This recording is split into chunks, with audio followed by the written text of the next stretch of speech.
धर्म गुरुओं का एक सम्मेलन हुआ है। बड़े धर्म गुरु उस देश के एक नगर में इकट्ठे हुए। 4 बड़े धर्म हैं उस देश में। चारों के 4 बड़े धर्म गुरु एक निजी वार्ता में लीन है। सब सम्मेलन निपटने के करीब हो गया। वो बैठ के बातें कर रहे हैं। ऊंची बातें हो चुकी, नकली बातें हो चुकी।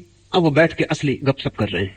75 साल का बूढ़ा धर्मगुरु कहता है कि हो गई वे बातें, सुन गए लोग, लेकिन तुम्हारे सामने क्यों मैं छिपाऊं, और मैं आशा करता हूं तुम भी ना छिपाओगे।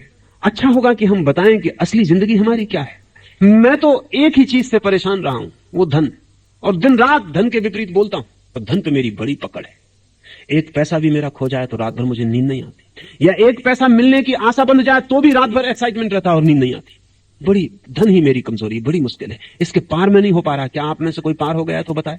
दूसरों ने कहा पार तो हम भी नहीं हुए, हमारी अपनी अपनी मुसीबतें हैं। एक ने कहा मेरी मुसीबत तो ये अहंकार है, इसके लिए ही जीता हूं, इसी के लिए उठता हूं, इसी के लिए बैठता हूं, इसी के लिए अहंकार के खिलाफ भी बोलता हूं। तीसरे ने कहा मेरी कमजोरी तो ये काम वासना है, ये स्त्रियां मेरी कमजोरी है। दिन रात समझाता हूं, प्रवचन करता हूं, ब्रह्मचर्य का व्याख्यान करता हूं चर्च में, लेकिन मैं उस दिन बोलने में मजा ही नहीं आता जिस दिन स्त्रियां नहीं आती। खुद ही मजा नहीं आता बोलने। जिस दिन स्त्रियां आती उस दिन मेरा जोश देखने लायक रहता। उस दिन जब मैं बोलता हूं तो बात ही और होती। लेकिन अब मैं जानता हूं भली भांति कि वो भी काम वासना ही मेरी, उसके मैं बाहर नहीं हो पाता। चौथा आदमी मुल्ला नसरुद्दीन था। वो उठ के खड़ा हो गया। उसने कहा कि क्षमा करें, मैं जाता हूं। उन्होंने कहा लेकिन तुमने अपनी कमजोरी ना बताई। उसने कहा मेरी सिर्फ एक कमजोरी है, वो है निंदा। अब मैं नहीं रुक सकता एक भी क्षण। पूरा गांव मेरा राह देख रहा होगा, जो मैंने यहां सुना है वो मुझे कहना होगा। क्षमा करें, मेरी एक ही कमजोरी है, अफवाह।